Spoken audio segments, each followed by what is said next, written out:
자, 안녕하세요. 자, 이번 시간에는 이 포인트 클라우드를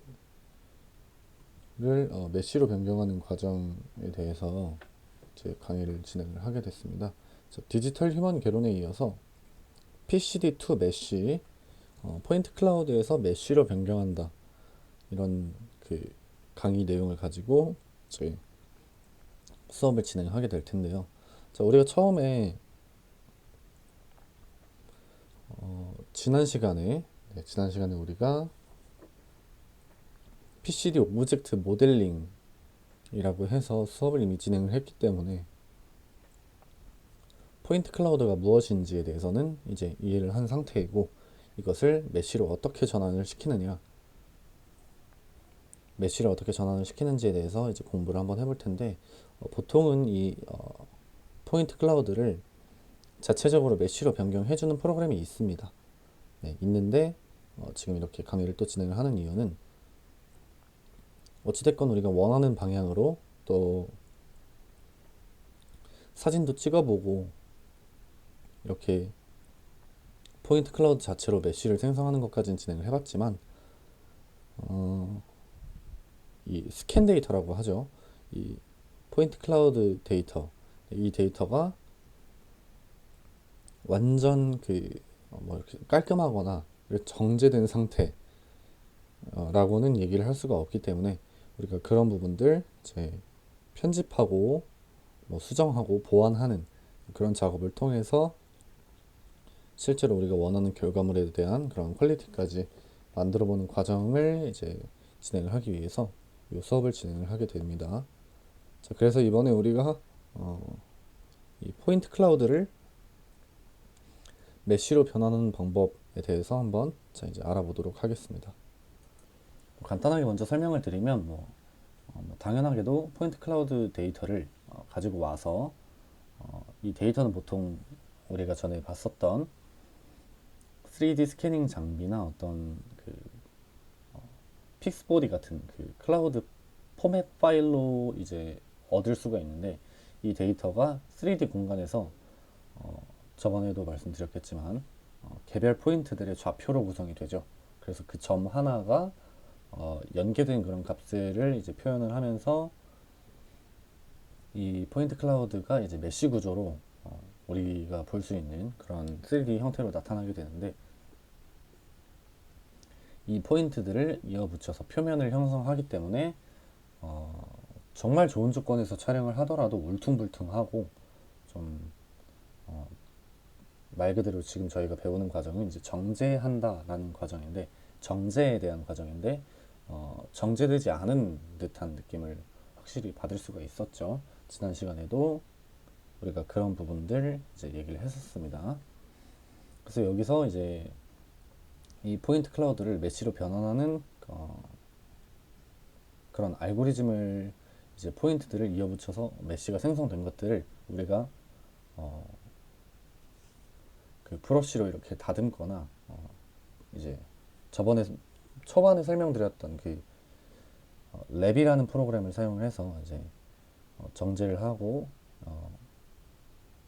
이어붙이고 약간 이런 작업들을 좀 진행을 하게 됩니다. 이 작업들을 수행을 해서 사실은 원래 이 과정이 굉장히 복잡한 그런 프로세스를 가지고 있는데, 저희가 이번에 강의를 진행할 요 랩이라는 프로그램, 그리고 메쉬랩이라는 프로그램도 시간이 되면 또 소개를 드릴 텐데, 이 메쉬랩이라는 프로그램과 또 랩이라는 프로그램이 있습니다. 지금은 이제 랩이라는 프로그램을 통해서 강의를 진행을 할 거고, 저번에 소개드렸던 3D 랩이라는 프로그램입니다. 이게 이제 리토폴로지라고 해서 정제를 하는 과정 자체를 굉장히 깔끔하게 제공을 하고, 우리가 요구사항에 맞게 작업을 할 수 있도록 딱 세팅이 되어 있기 때문에 이 정제 과정을 진행을 하는 부분에서는 이 프로그램이 가장 이제 특화가 되어 있다, 이렇게 얘기를 할 수가 있을 것 같습니다.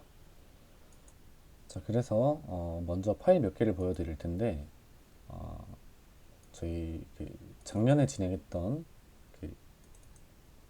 K포즈 프로젝트에서 우리가 작업을 진행했었던 사람에 대한 스캔 데이터, 우리가 알고 있는 그 포인트 클라우드 데이터라고 하죠.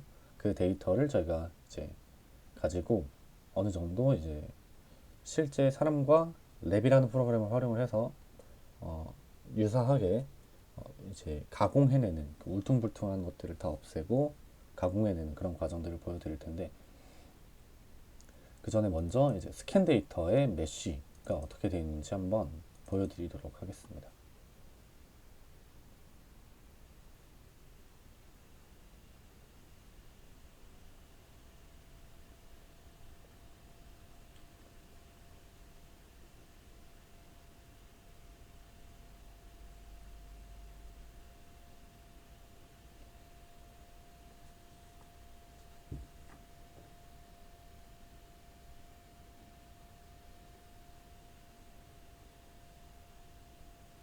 이 스캔 데이터가 용량이 굉장히 큰 파일입니다. 하나하나의 용량이 굉장히 크기 때문에 좀 느리게 열리고 있는데, 이 A부터 T까지 포즈를 해서 20가지 포즈로 이제 한 명의 사람에 대한 데이터를 얘기를 하는데, 제가 이제 그 서버에서 다운받을 때 하나의 데이터가 20기가가 넘는 상태로 두 개 모델을 각각 20개 포즈씩 해서 40몇 기가 정도 다운받았으니까 하나에 1기가 정도가 좀 넘는다고 생각을 해주시면 되고요. 그래서 좀 이제 열리는데 시간이 좀 걸렸습니다. 자, 지금 보시면 이게 스캔 데이터가 이렇게 들어왔는데, 자, 이렇게 보시게 되면 우리가 스캔 데이터라고 부르는 데이터고요. 실제로 어떤 사람의 A 포즈에 대한 바디 데이터입니다. 3115번 남자 모델의 바디의 A 포즈 메쉬를 얘기를 하고 있고요. 파일명을 이렇게 정리를 한번, 네, 데이터를 정리를, 파일명을 이렇게 설정해서 하고 있는데, 자, 처음 들어왔을 때 이렇게 가로로 된 상태로 보여지게 됐습니다. 자, 이렇게 돼 있다는 건 다른 프로그램에서 열었을 때 이게 정면입니다라고 표현이 된다는 얘기입니다. 그래서 이 스캔 데이터가 우리가 신발 할 때도 딱 그 신발 모양대로 딱 이렇게 나왔다고 하더라도, 신발이 이렇게 삐뚤어 있거나 이렇게 삐뚤어 있거나 그 방향에 대한 그런 지표가 없기 때문에 3D 가상 공간에서는 이런 식으로 지표를 잃을 수가 있습니다. 그리고 크기만 해도 지금 이 모델이 동전보다 작은 사이즈일 수가 있고요. 그리고 뭐 자동차보다 큰 사이즈일 수도 있는 겁니다. 네, 대략적으로 그런 크기는 이렇게 실제로 우리가 어떤 기준점을 잡고 맞춰야 된다는 얘기도 저번에 한번 설명을 드렸었던 것 같고요. 저희가 작업을 진행을 할 때는 지금 여기 발판이 이렇게 딱 보이는데, 이 발판에 텍스처를 같이 보시게 되면 이게 그 테이프들이 있습니다. 발판에 그 테이프를 기준으로 이 사람의 키를 측정을 해서 발 사이즈가 맞게 작업을 해서 이 20개 모델의 전체적인 사이즈를 측정을 하는 방식으로 그렇게 진행을 했었고요. 일반적으로 이제 실제 크기 측정은 가장 긴 부분이나 어떤 특정 객체 그런 것들을 이제 비교를 통해서 이 작업을 수행을 하고, 또 수동으로 크기를 조절을 할 수가 있는데, 우리가 스케일, 그 블렌더 배우면서 다 진행을 했을 텐데, 그 스케일 조정하는 것을 통해서 전체적인 비율이나 이런 것들을 줄여서 또는 늘려서 이렇게 조절을 할 수가 있겠고요.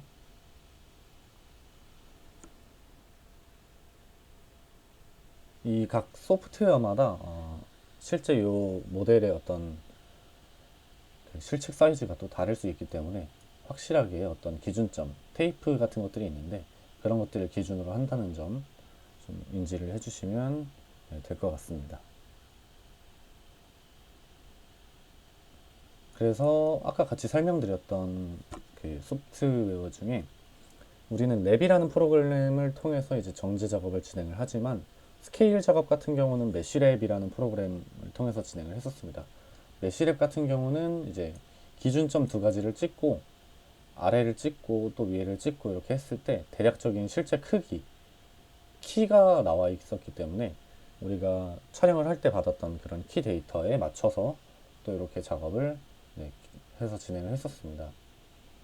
자, 다른 포즈도 한번 봐보고 넘어갈까요?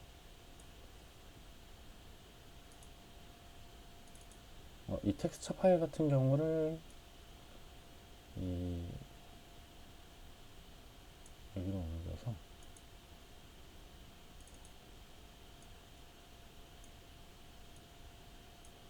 텍스처를 복사해서 여기 한번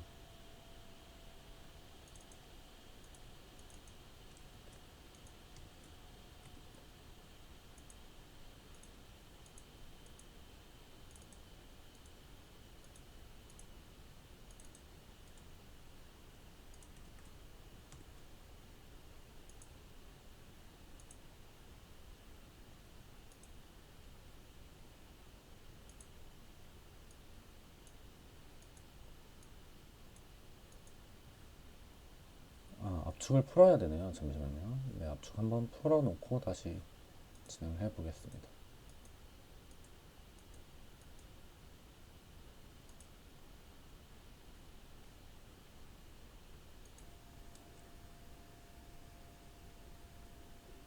자, 지금 압축을 거의 다 풀어놨고요. 대략 5기가 정도가 남아있네요. 압축을 풀고 텍스처랑 같이 볼 수 있는지 한번 데이터를 확인을 한번 해보겠습니다.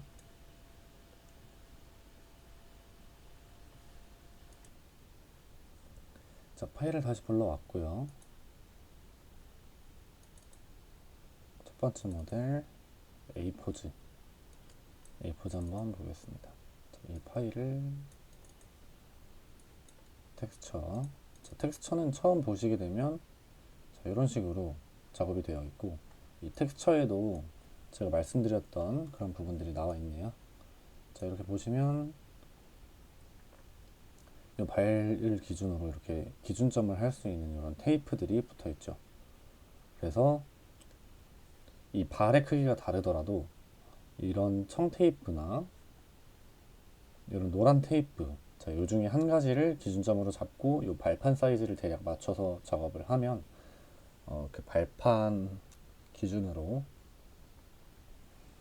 전체적인 그 모델의 실측 사이즈가 측정이 가능해집니다. 이렇게 비교할 수 있는 이런 모델들이 특정 객체가 그런 게 필요하겠고요. 실제로 사이즈를 측정하기 위해서 이런 것들을 많이 활용을 합니다. 그래서 이 텍스처를 가지고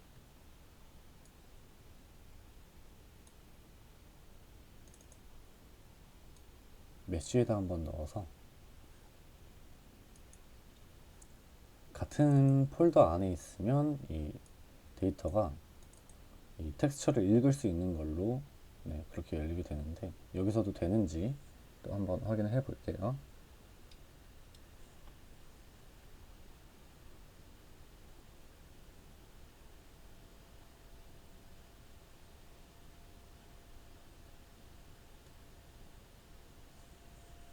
파일의 용량이 커서 열리는 속도가 좀 느린 것 같습니다.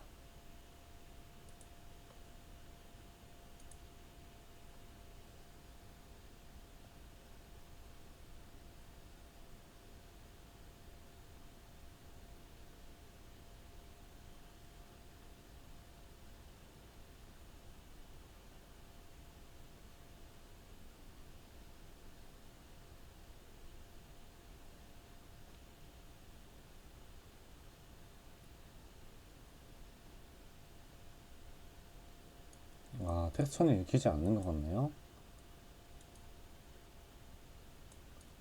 이 파일을 3D 프로그램에 얹어서 이제 대략적인 어떤 작업들을 진행을 할 텐데 파일을 한번 3D 프로그램에 넣어서 한번 확인을 해보도록 하겠습니다.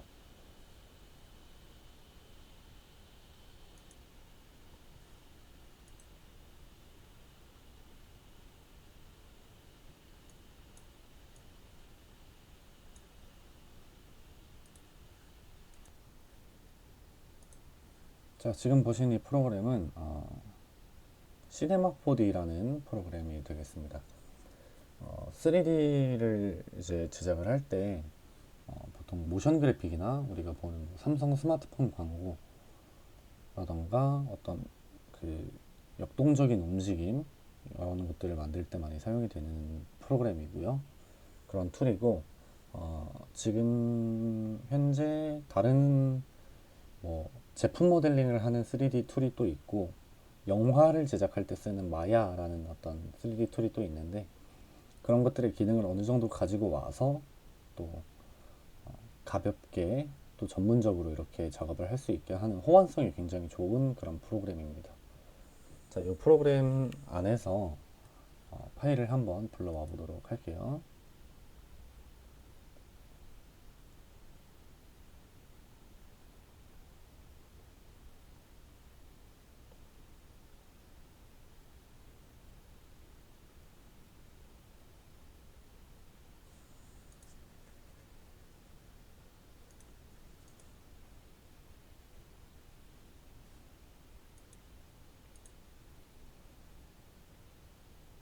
자, 3D 스캔 모델, 아까 확인했던 그 모델을 이쪽으로 불러왔습니다.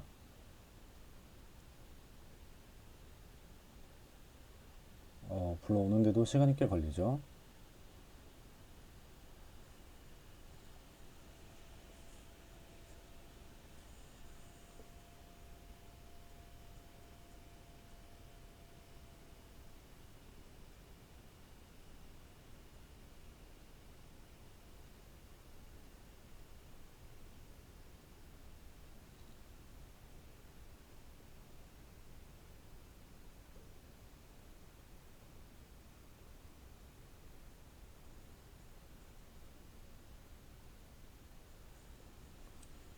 자, 불러왔더니 이렇게 텍스처까지 이 사진 데이터까지 잘 읽히는 것을 확인을 할 수가 있죠. 자, 마찬가지로 중심점조차도 가운데 있지가 않습니다. 지금 현재 이렇게 위치해 있고요.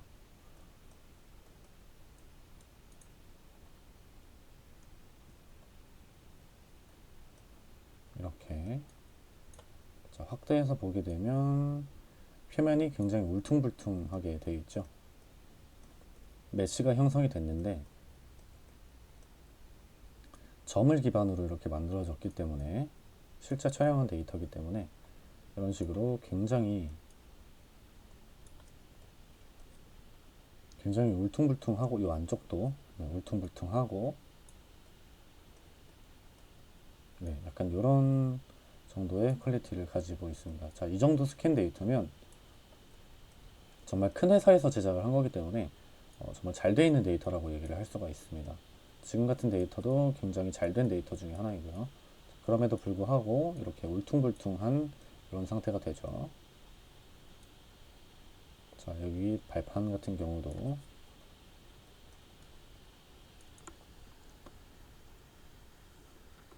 자, 여기 그 시네마 4D라는 프로그램 안에서는 이런 것들의 어떤 그 3D 같은 경우에 굉장히 다양한 어떤 도구들을 제공을 하기 때문에 어, 이, 이 팔 부분에 뭐 어떤 뼈 모양을 심어서 본이라고 하는데 팔을 움직일 수 있는 어떤 애니메이션 기능, 이런 캐릭터를 움직이는 기능, 자, 이런 기능부터 되게 다양한 기능들을 포함을 하고 있습니다. 그리고 우리가 활용하는 그 렌더링 엔진이라고 하는데 영상 자체를 프레임 단위로 사진 한 장씩 뽑아서 그걸 또 이제 연결을 해서 영상화 시키는데 그 물리적인 기반을 물리 그를 기반을 해서 렌더링을 하기 때문에 실제로 우리가 충격 효과나 어떤 무게에 대한 그런 값이나 이런 것들이 다 조절이 되고 실제로 태양빛 받는 그런 연출이나 이런 것들이 실제 그 물리를 기반으로 하고 있기 때문에 굉장히 좀 자연스럽게 표현을 할 수 있는 그런 특징들이 있기 때문에 이 시네마 4D라는 프로그램도 블렌더와 동일하게 많이 활용이 되는 그런 프로그램 중에 하나가 되겠습니다. 지금은 간단하게 이 위치를 약간 내려서 0점에 한번 맞춰보도록 하겠습니다. 자, 이 바닥에 대략적으로 한번 맞춰볼게요.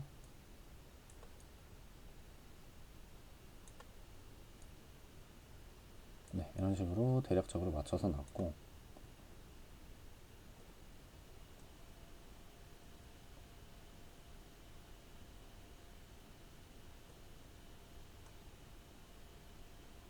아까도 누워있던 모델을 제가 이제 90도 대략적으로 돌렸네요. 마이너스 90도로 해서 딱 정 위치로 돌려놓도록 하겠습니다. 자, 어느 정도 맞은 것 같네요. 이렇게 해서 작업을 진행을 해주는 게 이제 PRS라는 작업인데요. 여기서 스케일 크기까지 맞춰야 되는데 우리는 이제 하나의 모델, 하나의 모델에 대해서만 작업을 하기 때문에 그 작업은 또 생략을 하고 빠르게 넘어가 보도록 하겠습니다. 이 PRS라고 하는 게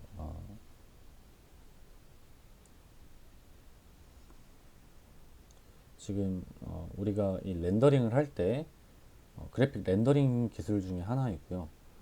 좀 어렵게 설명을 드린 것 같은데 좀 쉽게 설명을 하면 물리적인 작용을 기반으로 한 렌더링 시스템이라고 얘기를 합니다.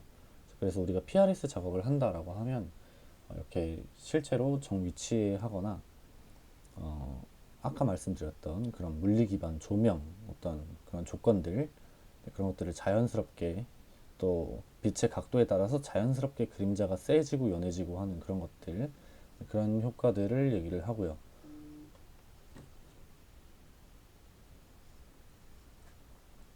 우리가 이제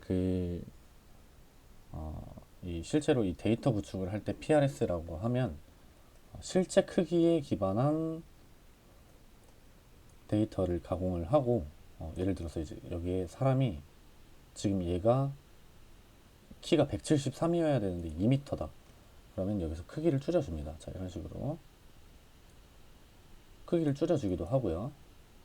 이렇게 크기를 줄여주기도 하고 제가 좀 전에 이렇게 누워 있었던 데이터 우리가 처음에 확인을 했죠. 세워주기도 하고 자, 이런 작업들을 이제 PRS 작업이라고 할 수 있습니다. 실제로 이런 것들이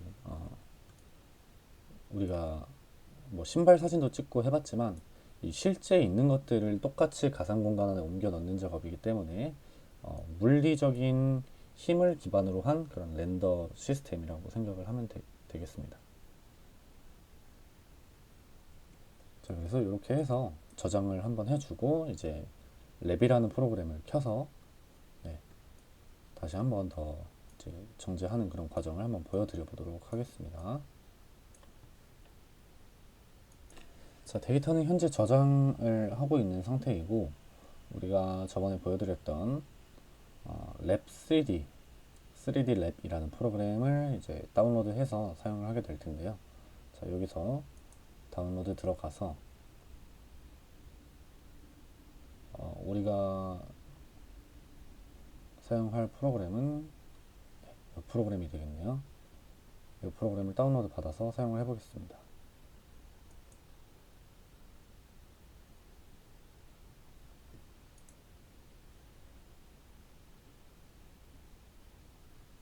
자, 다운로드 눌러주시고요.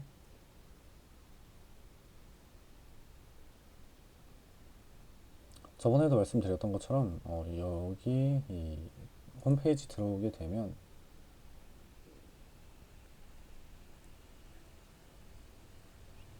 이렇게 그 랩 3D에 대한 그런 강의에 대한 내용들이 꽤 많기 때문에 자, 우리가 하는 작업이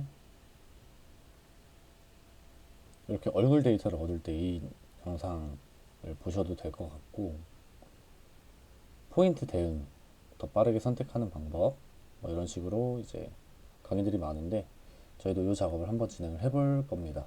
해보고 이제 우리가 이 과정을 해보실 분들은 같이 해보셔도 될 것 같습니다. 자, 일단 열기 눌러서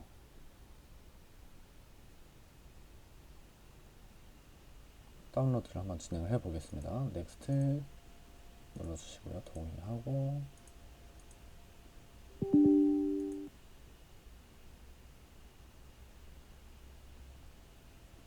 이렇게 다운로드를 해주시면 되겠습니다.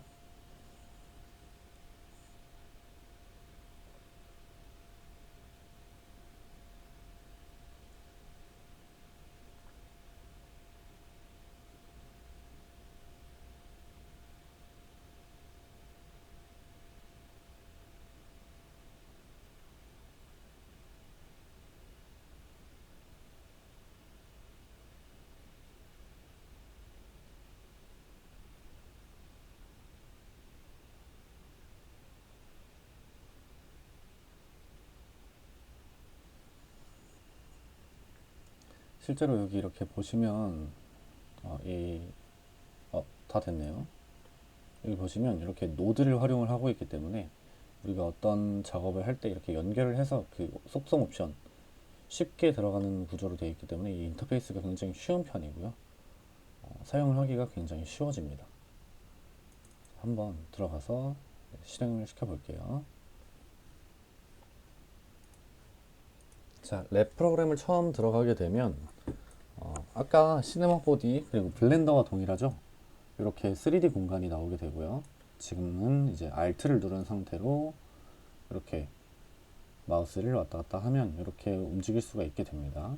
자, 이 상태가 된 상태에서 동일합니다. 자, 이쪽도 뭐 파일, 에디트, 타임라인 이런 식으로 노드, 뭐 헬프, 라이센스 이런 식으로 이제 그 위에 옵션 바가 설치가 되어 있고요. 네, 형성이 되어 있고 여기 왼쪽 밑에 실시간으로 여기 이렇게 눌렀을 때 확대할 수 있고, 자, 요거 세 개 기능을 사용을 했습니다. Alt에 좌클릭, 휠 클릭, 우클릭에 대한 내용이 여기 실제로 이렇게 나와 있고요. 자, 이런 기능들을 이제 활용을 해서 정말 쉽게 작업을 할 수 있도록 인터페이스를 아예 그냥 소개를 해주고 있습니다. 자, 뷰포트 2D 들어가게 되면 아직 작업물이 없고요. 비주얼 에디터, 그리고 갤러리에는 어떤 노드나 이런 것들이 많네요. 자, 우리가 베이스로 사용할 수 있는 이런 그런 소스들을 제공을 하고 있습니다. 표정 같은 경우도 좀 다양하게 내추럴한 표정, 그리고 왼쪽 눈썹을 내린 표정, 자, 오른쪽 눈썹을 내린 표정, 뭐 눈썹을 올린 왼쪽 눈썹을 올린 표정, 자, 이런 것들이 이제 다 제공이 되고 있습니다.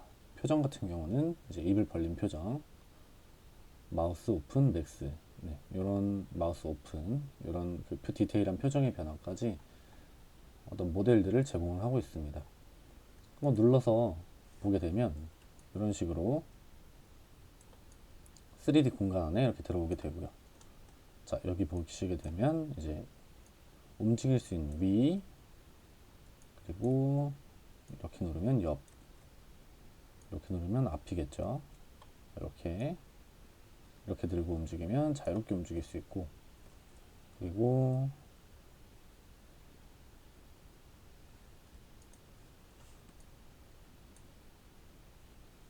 자, 이런 식으로 움직이면 자유롭게 움직일 수 있고, 이런 것들이 이제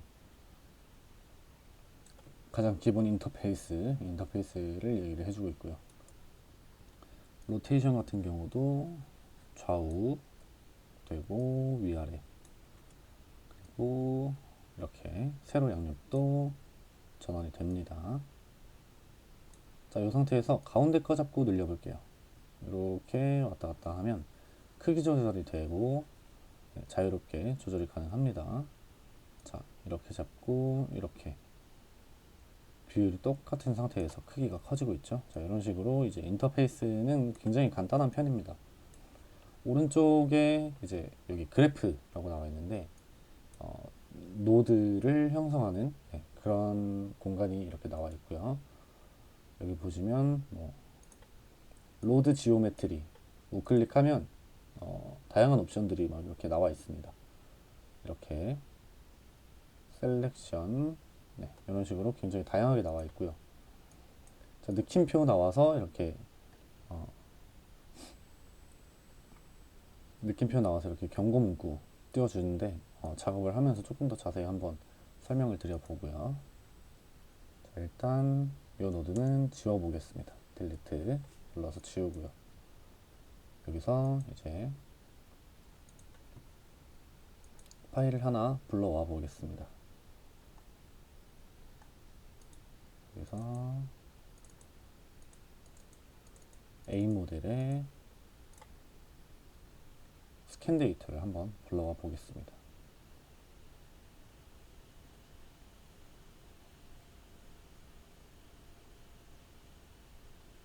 자, 아까 전 처리 작업을 다 마쳤기 때문에 이런 식으로 까맣게 표현이 되고 있네요. 이 까만 데이터 같은 경우는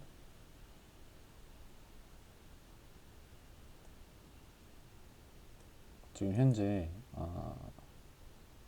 형체를 약간 확인을 할 수가 없고요. 이 상태에서는 형체를 확인하기가 어렵습니다. 자, 여기서 로드 들어가서 로드 이미지 한번 보겠습니다. 자, 이미지를 초록색끼리 연결을 한번 해줘 볼게요. 둘 다 사라졌죠. 네. 텍스처에 아무것도 없기 때문에 모델을 보여줄 수가 없습니다. 자, 파일 네임에서 오른쪽 점 3개 있는 아이콘 눌렀더니 텍스처가 자연스럽게 나왔죠. 텍스처를 이제 확인해 주게 되면 이런 식으로 보여지게 되는데요.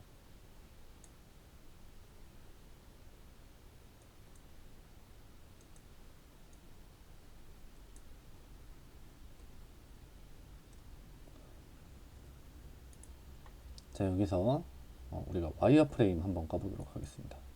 와이어프레임 키면 이 상태.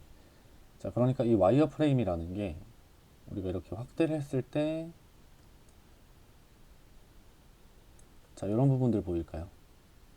이렇게 점 기반으로 어떤 알고리즘의 형태로 이렇게 엮여 있기 때문에 메쉬가 굉장히 점도 많고 선도 많고 면도 많은 상태의 어떤 그런 상태로 연결된 그런 포인트 클라우드 데이터, 스캔 데이터가 이런 상태가 됩니다. 여기서 요 점선 면들을 이제 와이어 프레임이라고 하는데 요거를 꺼주시게 되면 어느 정도 정상적인 그런 데이터를 볼 수가 있게 되죠. 자, 이렇게 되어 있고요. 이 상태에서도 마찬가지입니다. 자, 이렇게 방향 전환을 할 수가 있고 혹시라도 크기가 맞지 않는다면 이런 식으로 크기 조절을 해서 네, 작업을 진행을 할 수가 있게 되고요.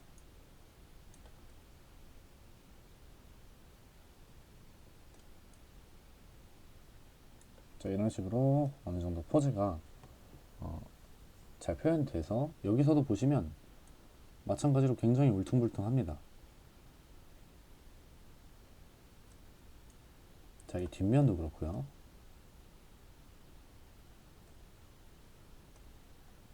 특히 얼굴 부분과 손, 피부 같은 부분들이 점으로 연결되어 있기 때문에 굉장히 울퉁불퉁하죠.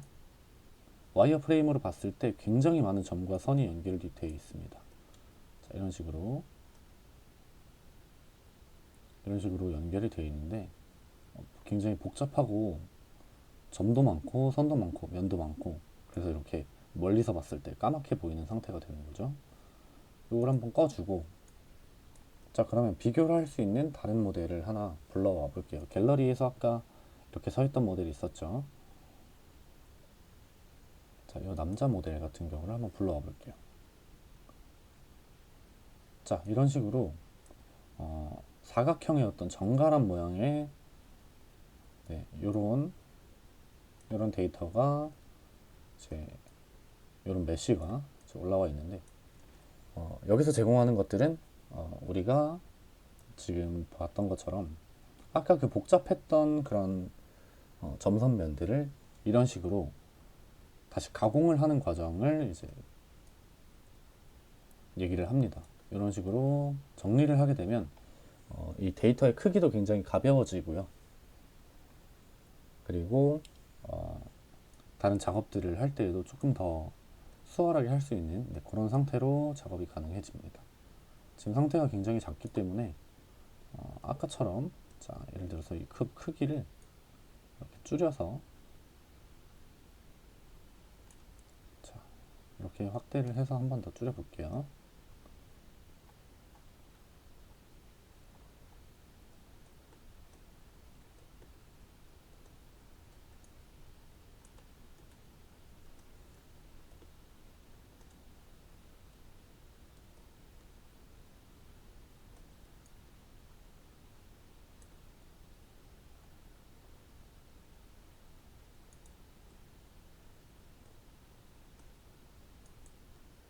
이 데이터를 약간 키워볼까요?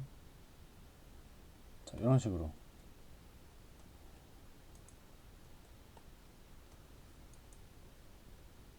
어느 정도 비슷하게 크기를 맞춰 놓을 수가 있습니다. 자, 이런 식으로 한 다음에 이제 전에 설명을 드렸던 것 같은데 이런 각 부분에 점을 하나씩 찍어서 동일한 모델로 만드는 그런 작업을 하는 그런 프로그램이 되겠습니다. 그래서 여기 보시게 되면은 뭐 이제 이렇게 해서 두 개의 모델을 불러올 수가 있고, 그리고 여기서 뭐 다양한 모델들을 이제 활용을 해서 다양한 어떤 노드를 활용을 해서 작업을 진행을 하게 될 텐데, 셀렉트 포인트 페어 이렇게 할 수 있는 그런 기능이 있고요. 셀렉트 폴리곤 할 수 있는 기능이 있고요. 벌텍스에 어떤 마스크를 씌울 수 있는 기능, 이렇게 다양한 기능들이 있습니다. 여기 같은 경우도 카메라 위치를 조절할 수 있다거나, 아니면 이제 이 전체적인 작업을 진행해주는 랩핑 작업이라고 하죠. 랩핑을 할 수 있는 그런 노드가 있고, 이거 이제 노드라고 얘기를 합니다. 여기 노드 기반으로 하는 그런 프로그램인데, 로드 지오메트리, 우리가 로드 지오메트리 불러와서 이제 이거의 이름을 변경할 수가 있죠. 리네임, 우클릭하게 되면 리네임 할 수가 있고요. 해서 뭐 3000, 아까 몇 번이었죠? 3115번 남자의 바디의 A 포즈, 뭐 이런 식으로 이름을 변경을 해줄 수가 있습니다. 이런 식으로 변경을 해줄 수가 있고요. 여기 같은 경우도 이제 이미지를 가지고 와서 연결을 할 수 있는 부분들, 또 여기서 다른 작업으로 연결을 할 수 있는 부분들, 이런 부분들이 이제 실제로 작업창이 이렇게 간단하기 때문에 이미지를 누르면 이미지가 나오고요.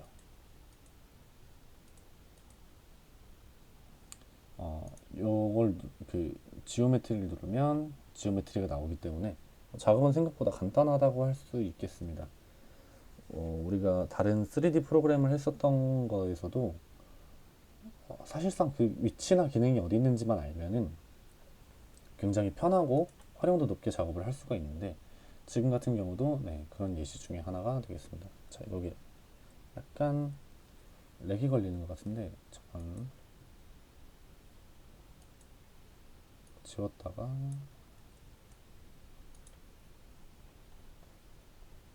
자, 이런 식으로 네.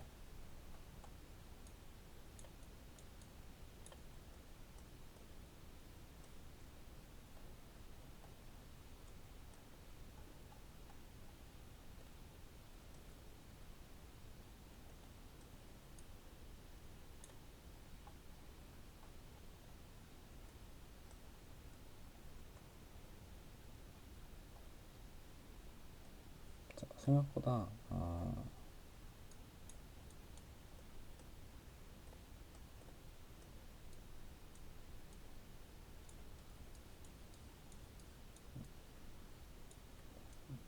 이것도 이제 작업량이 많아지면 이렇게 줄일 수가 있겠고, 지금 생각보다 약간 활동 반경이 약간 좁아져 있는데, 이것들은 제가 또 설정을 만지면서 조절을 한번 해보도록 하겠습니다. 자, 일단은 첫 소개는 간단하게 드렸고요. 우리가 지금 이 PRS라는 작업을 진행을 하고 나서 전처리라고 표현을 하고 있는데, 그 전처리 작업을 진행을 해서 이 우리가 가공을 할 수 있는 상태로 만들어 놓는 그런 전처리 과정 진행을 한번 했었고, 여기서 이제 우리가 앞으로 배울 그런 수업 내용이 PCD to 메시 2시간, 그리고 메시 전처리 PRS 1시간. 좀 전에 했던 그 강의를 이제 1시간짜리로 얘기를 하고요. 그리고 요거 작업을 진행하는 리토폴로지 작업을 4시간 정도 해서 4시간 정도 해서 강의를 진행을 하게 될 텐데, 이 부분에서는 우리가 실제로 실습을 하거나 하는 것도 물론 맞는데 과제는 따로 제출을 하지 않을 예정이고요. 뭐 어떤 상황이든 이제 강의를 진행을 하면서 변경이 될 수 있겠지만, 지금은 일단 그렇게 얘기를 하겠습니다. 자, 이 부분은 우리가 데이터를 또 제공을 하고 그렇게 작업이 진행이 돼야 하기 때문에, 이 부분에 대해서는 이제 실습 대신에 영상을 보고 이런 것들이 있구나, 이런 과정을 거쳐서 이제 작업이 진행이 되는구나, 이런 것들을 알아주시면 되겠고,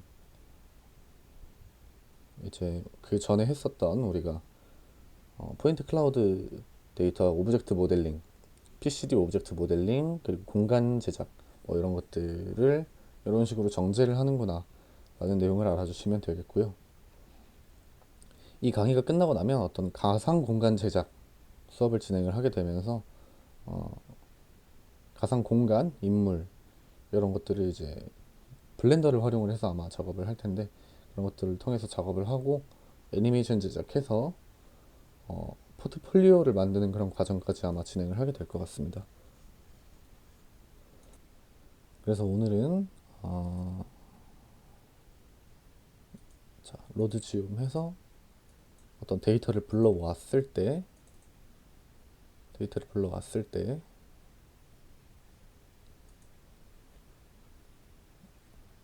데이터가 굉장히 커서 약간 이렇게 나오고 있는데, 데이터를 불러왔을 때 이 와이어 프레임이 엉켜 있기 때문에 꺼줘야 된다는 점, 어떤 것들에 한해서는 이렇게 해줄 필요가 있고, 여기서 텍스처 이렇게 연결하면 실제로 우리가 봤었던 그 울퉁불퉁한 데이터들을 아까 그 프로그램에서 정상적으로 불러왔었죠. 시네마포드라는 프로그램을 통해서 불러와서 이제 바로 세우고 하는 작업까지 진행을 하고, 실제로 이제 리토폴로지 하는 작업 안에서 이런 것들이 있구나 라는 것까지 한번 알아보는 그런 시간 가져봤습니다. 그래서 이런 작업이 왜 필요하냐, 정제 작업이 왜 필요하냐 라고 얘기를 하면, 포인트 클라우드만으로는 굉장히 엉켜있는 메시가 되기 때문에 우리가 이것들을 이제 아까 그 베이스 메시라고 해서 제가 갤러리에서 가지고 왔던 그 파란 모델처럼 이 폴리곤들을 이렇게 네모나게 잘 펴주고 쓸 수 있는 상태로 가공을 하는 것, 정제를 하는 것, 그 정제 과정이라고 얘기를 한다고 말씀을 드렸고요. 그런 정제 과정을 거쳐서 이제 그 3D 캐릭터나 이런 3D 합성, 뭐 가볍기 때문에 게임이나 이런 부분들 캐릭터로 활용을 하거나 그런 부분에도 이런 데이터들을 사용을 한다고 얘기를 드릴 수가 있겠습니다. 그래서 오늘 정리를 하면 일단 간단하게 기능도 아니죠. 약간 어떤 식으로 진행이 될 건지에 대한 설명과 데이터에 대한 설명을 약간 드렸습니다. 이게 진행이 되고 나면 이제 우리가 실습을 할 때에도 지금 이 랩이라는 프로그램이 이 3D 랩이라는 프로그램이 30일 무료 사용하는 걸로 제가 다운로드 받는 것까지 진행을 해서 보여드렸기 때문에 이걸로 보시고 30일 무료 기간 안에 아마 이 강의가 마무리될 거기 때문에 그 안에 충분히 진행을 하실 수 있을 거라고 생각을 하고요. 이거 가지고 이제 또 다음 강의 리토폴로지 포함해서 다른 강의를 또 진행을 해보겠습니다. PCD2 메쉬라는 강의 내용이 이제 강의 제목으로 되어 있는 게 2시간인데 요거 1시간으로 하고 전처리 과정과 이런 것들 간단하게 설명을 드렸기 때문에 이런 것들도 다 이제 리토폴로지 작업을 하는 강의로 진행을 한번 해서 이 데이터를 어떻게 정제하는지나 이런 것들에 대해서 조금 더 그런 부분을 좀 더 상세하게 한번 설명을 드려보겠습니다. 오늘 이번 강의는 이제 여기서 마무리하고요. 다음 시간에 조금 더 디테일한 이 랩 사용 방법에 대해서 이제 강의를 진행해 보겠습니다. 감사합니다.